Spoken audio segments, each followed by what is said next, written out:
சகோதரி விஜயலட்சுமியோட கடுமையான போராட்ட களம் ஒரு வெற்றியை கொடுத்துருக்கு அப்படின்னு தான் இங்கே என்னால் அதை எடுத்து வைக்க முடியும். காரணம் எப்படின்னா, ஒரு பெண்ணை நேசிக்கணும், அந்த பெண்ணோட வாழணும், அவளுடைய மனசுக்குள்ளே நான் பெரிய ஆளுங்கிறத காட்டணும், எல்லாம் காட்டி முடிச்சுக்கிட்டு அந்த பெண்ணை போய் அவள் பாலியல் தொழிலாளி அப்படிங்கிற ஒரு வார்த்தையை ஒரு மனிதன் தொடர்ச்சியாகவே இவங்க இரு நிலையில தான் பேசிகிட்டு இருந்தாங்க. ஒரு திடீர்னு 50,000 கொண்டு போய் கொடுப்பாங்க, எனக்கு விஜயலட்சுமி அவங்களுக்கு சம்பந்தமே இல்லை அப்படிம்பாங்க. அதுக்கு பிறகு ஒரு ஆளை விட்டு விஜயலட்சுமியை மிரட்டுவாங்க. இப்படி தொடர்ச்சியாகவே அதில் இருநிலை மனதில் தான் அவங்க பயணிச்சுக்கிட்டு இருந்தாங்க.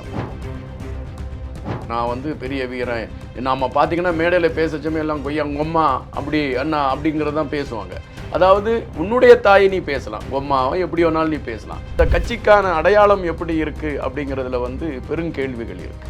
அதை உண்மையில் அந்த கட்சியில் பயணித்த பெரும்பாலானோர் வெளியே போயிட்டாங்க. உங்களுக்கே தெரியும், நிறைய பேர் ஒவ்வொரு தளத்தில் இருக்காங்க, அது நீங்களே பார்த்துருக்க கூடும். அவங்களுக்கு நிதி வெளிநாடுகள்லேருந்து வந்துக்கிட்டு இருக்கு அப்படிங்கிற ஒரு விமர்சனம் வந்துச்சு. நீங்கள் அவங்களுக்கு வேற எங்கேருந்தும் நிதிகள் வரலன்னு வச்சுக்கோங்களேன். ஒரு சீமான் அவங்களுடைய வளர்ச்சியை பாருங்கள். ஒரு எப்படி பார்த்தீங்கன்னா, அவர் முதல்ல அவர் எப்படி இருந்தார், இப்பொழுது அவருடைய வளர்ச்சி எந்த கோணத்தில் போயிருக்கு. இப்போ ஈசிஆர் பக்கத்தில் வீடு வாங்கிட்டாங்கன்னு கேள்விப்பட்டேன். அதுபோல் அவங்க வச்சிருக்கக்கூடிய அந்த மகிழுந்தோடைய விலை என்னங்கிறது உங்களுக்கு தெரியும். அதுபோல் அவங்களுடைய மனைவிக்கும் இப்போ ஏதோ மகிழுந்து வாங்கி கொடுத்துருக்காங்க. அவங்களுடைய குழந்தைகள் அமெரிக்காவில் படிப்பதாகலாம் செய்திகள் இருக்குது. அதாவது அமெரிக்காவில் தமிழல்லாத மொழியில் படித்து கொண்டிருக்கிறார்கள்.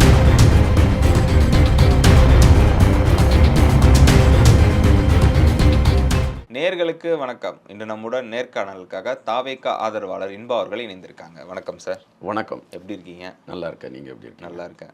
சீமான் அவர்கள் விஜயலட்சுமி விவகாரத்தில் இது வரைக்கும் பார்த்தீங்கன்னா நான் மன்னிப்பு கேட்க மாட்டேன் அப்படின்ற சொல்லிட்டு இருந்தாரு. ஏற்கனவே அவரோட கட்சி பார்த்தீங்கன்னா வளர்ச்சி இல்லாமல் பின்னடைவை சந்தித்துட்டு இருக்கு அப்படின்ற மாதிரிலாம் செய்திலாம் வந்துட்டு இருக்கு. இந்த சூழ்நிலையில் இப்போ மன்னிப்பு கேட்டிருக்காருல்ல, இது எப்படி பார்க்குறீங்க? ஆண்டவன் நின்று கொள்வான் அப்படின்னுட்டு நமக்கு ஒரு பழமொழி சொல்லுவாங்க. அதுதான் இப்பொழுது நடந்திருக்கு. அதைத்தான் நம்ம வச்சு பார்க்க முடியும். சகோதரி விஜயலட்சுமியோட கடுமையான போராட்ட களம் ஒரு வெற்றியை கொடுத்துருக்கு அப்படின்னு தான் இங்கே என்னால் அதை எடுத்து வைக்க முடியும்.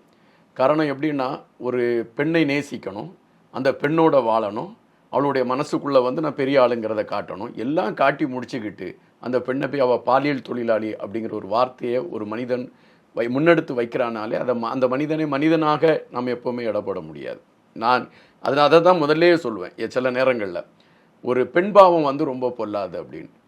இன்று சீமான் அவர்கள் மன்னிப்பு கேட்டிருக்காராங்க, அதை விட கெத்தாக சொல்லுவாங்க. நாங்கள் எங்கே மன்னிப்பு கேட்டோம், நாங்கள் பிரமாண பத்திரத்தில் அதாவது வருத்தம் தெரிவிக்கிறோம் அல்லது வேறு ஏதோ ஒரு கதையை அவங்க சொல்லலாம். ஆனால் பிரமாண பத்திரம் அங்கே தாக்கல் செய்யப்பட்டுச்சு அப்படின்னாலே முடிஞ்சு போச்சு அர்த்தம். அவங்க மன்னிப்பு கேட்டிருக்காங்க அப்படிங்கிறது தான் அர்த்தம். இங்கே இப்போது சீமான் அவங்க பேசுகிறத வச்சு நம்ம பார்க்கும்பொழுது என்னென்னா பெரிய வீரமாக பேசுவாங்க. அதுவும் குறிப்பாக பார்த்தீங்கன்னா, இந்த முதலாக கரூரில் அந்த சம்பவம் நடந்து உங்கள் எல்லாருக்குமே தெரியும். அந்த சம்பவத்தில் சீமான் அவங்க அதாவது தமிழக வெற்றி கழகத்தின் தலைவர் அவங்களுக்கு ஆதரவாக பேசக்கூடிய மாதிரி ஒரு களத்தை எடுத்தார். நானே வியந்து தான் பார்த்தேன். நான் அந்த காணொலியில் பார்க்கும் பொழுது பரவாயில்ல, ஒரு தமிழ் உணர்வு, ஒரு பாதிக்கப்பட்ட இடத்துல நம்ம ஒரு மனிதன் எப்படி நிற்கணுமோ அந்த களத்தில் சீமான் அவங்க நிற்கிறாங்க அப்படிங்கிற ஒரு எண்ணம் தான் மனசுக்குள்ளே வந்துச்சு. ஆனால் அதுக்கு பிறகு தான் தெரிஞ்சிச்சு, இந்த மனுஷன் பெரிய விஷமத்தனமான ஒரு மனுஷனாக இருக்கார் அப்படிங்கிறது அதுக்கு பிறகு தான் தெரிஞ்சிச்சு. அதாவது எங்கேயோ அவருக்கு ஒரு அக்ரிமெண்ட் இருக்குது. அந்த அக்ரிமெண்ட்டுக்கு தக்க தான் அந்த கரூர் சம்பவத்தில் அதுக்கு அடுத்த களத்தில் அவர் மாறி பேசினது எல்லாமே. அதுக்கு இன்னொரு ஊதுகுழல் சாட்டை துரைமுருகன், இவங்க எல்லாருமே அப்படி பேசினதுக்கான களம் அதுதான். அதுபோலத்தான் விஜயலட்சுமி அவங்களுடைய சகோதரி விஜயலட்சுமி அவங்களுடைய பிரச்சனையில் தொடர்ச்சியாகவே இவங்க இரு நிலையில தான் பேசிகிட்டு இருந்தாங்க. ஒரு திடீர்னு 50,000 கொண்டு போய் கொடுப்பாங்க, எனக்கு விஜயலட்சுமி அவங்களுக்கு சம்பந்தமே இல்லை அப்படிம்பாங்க. அதுக்கு பிறகு ஒரு ஆளை விட்டு விஜயலட்சுமியை மிரட்டுவாங்க. இப்படி தொடர்ச்சியாகவே அதில் இருநிலை மனதில் தான் அவங்க பயணிச்சுக்கிட்டு இருந்தாங்க. ஒரு கட்டத்துக்கு மேலே சகோதரி விஜயலட்சுமி தொடர்ச்சியாகவே அவங்க தன்னுடைய மனக்குமுறலை எடுத்து வைக்கிறாங்க. இது இப்படி இவங்க என்ன பண்ணாங்க, இவங்க எனக்கு 50,000 ரூபா எதுக்கு கொடுக்கணும், இப்படிப்பட்ட கேள்வியெல்லாம் அவங்க எடுத்து வைக்கிறாங்க. எடுத்து வச்ச பிறகுதான் ஐயோ நம்ம மாட்டிக்கிட்டோமே அப்படின்னோன்னா அவள் பாலியல் தொழிலாளி அப்படிங்கிற ஒரு வார்த்தையை அவங்க எடுத்து வைக்கிறாங்க.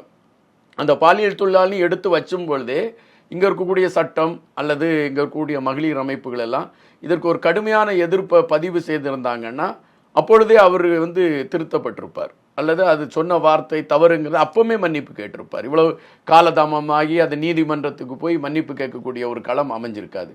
அதுபோல் சீமான் அவங்க வந்து எப்போவுமே தன்னை ஒரு பெரிய வீரனாக காட்டிக்குவார். நான் வந்து பெரிய வீரன், நாம் பார்த்தீங்கன்னா மேடையில் பேசச்சமே எல்லாம் கொய்யா கொம்மா அப்படி அண்ணா அப்படிங்கிறது தான் பேசுவாங்க. அதாவது உன்னுடைய தாயை நீ பேசலாம், கொம்மாவை எப்படி வேணாலும் நீ பேசலாம், ஆனால் என்னுடைய தாயை நீ அப்படி பேசுவதற்கான களம் யாரும் உனக்கு கொடுக்கலை. ஆனால் அவர் பேசுவார், தமிழ்நாட்டில் நீங்கள் எப்படா இருக்கீங்க, உங்களுக்கு வாழ தெரிலடா, உங்களை வச்சு நாங்கள் அதை பண்ணடா இதை பண்ணணும் அப்படி இப்படின்ட்டு அவர் பெரிய ஏதோ அவர் ஒரு ஆளாக தான் இந்த தமிழகத்தை காப்பாற்ற முடியுங்கிற மாதிரிலாம் பேசுவார். ஆனால் என்னுடைய தாயை என் சார்ந்த சூழலை பேசுவதற்கு அவருக்கு யார் அனுமதி கொடுத்தாங்கிறது வந்து இதுவரை கேள்வி. ஆனால் அப்படி வீராப்பா பேசக்கூடியவர் தான் அவர் மீது வழக்கு வருது, இந்த பாலியல் சம்பந்தப்பட்ட வழக்கு வருது. வழக்குக்கு அவரை விசாரணைக்காக அழைக்கிறாங்க. விசாரணைக்காக அழைக்கும் பொழுது அவ்வளோ தொண்டர்கள் புடைசூழ அவங்களுடைய மனைவியும் கூட்டிக்கிட்டு அந்த இடத்துக்கு போனார். அப்போ இவரை எப்படி நம்ம அந்த வீரம் சார்ந்த ஒரு களத்தில் பார்க்க முடியும்? ஒரு அவனை முப்பாட்டம்பர், அப்புறம் இவனை முப்பாட்டம்பர், அப்புறம் யாரையோ முப்பாட்டம்பர். ஆனால் இதுவரை ஒரு தெளிவான களத்தையோ ஒரு தெளிவான கோட்பாட்டையோ ஒரு தெளிவான தலைமைத்துவத்தையோ முன்னிலைப்படுத்தி அவர் பேசியிருக்காரானா இல்லை. இந்த வழக்கு வந்து அவருக்கு ஒரு பெரிய சறுக்கல் என்பதை விட, அதாவது ஒரு அப்பா, அதாவது என்ன சொல்லுவாங்கன்னா, நம்ம வந்து யார் மேலே நம்ம வந்து கை நீட்டுறோமோ நம்ம மேலே 3 கை நீளும் அப்படின்னு சொல்லுவாங்க. நீங்கள் பார்த்துருப்பீங்க, அதை நம்ம பார்த்துருக்கோம். அந்த கரூர் சம்பவத்தில் வந்து என்ன நடந்துங்கிறது ஆண்டவன் அறியக்கூடிய ஒரு விடயம். அதில் இருக்கக்கூடிய என்ன நடந்துச்சு ஏதுங்கிறதெல்லாம் கடவுளுக்கு சார்ந்தது. ஆனால் சீமான் அவர்களும் அவருடைய கட்சியை சார்ந்த சாட்டை துரைமுருகனும் தமிழக வெற்றி கழகத்தை சார்ந்த ஒவ்வொரு தொண்டர்களையும் அந்த கட்சியின் தலைவர் விஜய் அவர்களையும் எவ்வளவு அதாவது இகழ்ந்து பேச முடியுமோ, ஒரு மரபுக்கே ஒத்துக்கொள்ளாத முறையில் ரொம்ப இகழ்ந்து பேசின களங்களை நம்ம பார்த்துருக்கோம். இப்போ வந்து கடவுள் அதை கொஞ்சம் திருப்பி அடிக்கிறார். தோ நீ போய் மன்னிப்பு கேள்றா அப்படிங்கிற மாதிரி கொண்டு வந்து நிறுத்தியிருக்காரு. அதுதான் நான் முதலே சொன்னேன், ஆண்டவன் எப்பொழுதுமே நின்று கொள்வான். இப்போ அது நடந்திருக்கு, அவ்வளோதான். ஓகே சார், இப்போ எலெக்ஷன் நெருங்கிறதுனால தான் சீமான் அவர்கள் வந்து மன்னிப்பு கேட்டாரா? ஏன்னா எப்பவுமே பார்த்தீங்கன்னா விஜயலட்சுமி அவர்கள் வந்து பார்த்தீங்கன்னா எலெக்ஷன் அப்போ தான் வந்துட்டு அவருக்கு வந்து குடைச்சல் கொடுத்துட்டே இருப்பாங்க. இது ஒரு காரணமாக நம்ம எடுத்துக்கலாம். அதனால தான் எதுக்குடா வம்பு அப்படின்னு சொல்லிட்டு சீமான் வந்து மன்னிப்பு கேட்டாரா? இல்லை, இப்போ அவங்க வந்து எப்படின்னா பல மாநாடுகள் நடத்தினாங்க, நிறைய மாநாடுகள் நடத்தினாங்க. உங்களுக்கே தெரியும், மாட்டுக்கு நடத்தினாங்க, மலைக்கு நடத்தினாங்க, கடலுக்கு நடத்தினாங்க, காட்சிக்கு நடத்தினாங்க. அவங்க வீட்டில் வேறு என்னெல்லாமோ இருக்கோ அதுக்கெல்லாமே மாநாடு நடத்தி முடிச்சாச்சு. அது வந்து தமிழ் தேசியம் அதெல்லாம் சொல்லுதுன்னு சொல்லி மாநாடு நடத்தினாங்க. இந்த மாநாடு நடத்தி பெரிய ஒரு மறுமலர்ச்சியை கொண்டு வந்துட்டாங்களான்னா இல்லை, மாநாடு நடத்தப்பட்டது. அப்போது இந்த கட்சிக்கான அடையாளம் எப்படி இருக்குது அப்படிங்கிறதுல வந்து பெருங்கேள்விகள் இருக்குது. அதை வந்து உண்மையில் அந்த கட்சியில் பயணித்த பெரும்பாலானோர் வெளியே போயிட்டாங்க.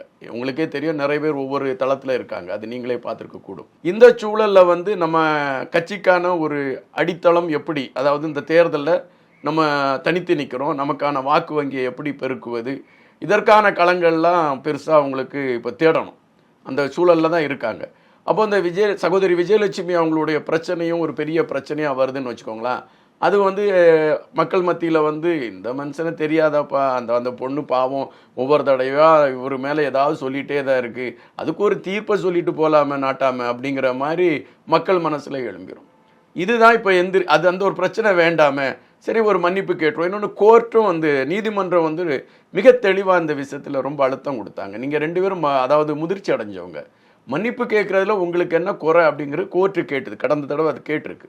இதெல்லாம் சேர்ந்ததுனால தான் அவர் வந்து சரி இதுக்கு மேலே ஒரு வழி இல்லை, கதவு எல்லா இடமும் அடைச்சாச்சு, இதுக்கு மேலே வழி இல்லை, யாரெல்லாம் திட்டி பேசணுமோ எல்லாரையும் திட்டியும் பேசியாச்சு, இதற்கு மேலே வழி இல்லை, மன்னிப்பை கட்டிட்டு மக்கள்கிட்ட நான் பார்த்தீங்களா நான் வந்து உத்தம புத்திரன் மாதிரி நான் போயிட்டு இருக்கேன் அப்படிங்கிற மாதிரி காட்டுறதுக்கு அவர் முயற்சி செஞ்சுருக்கலாம்.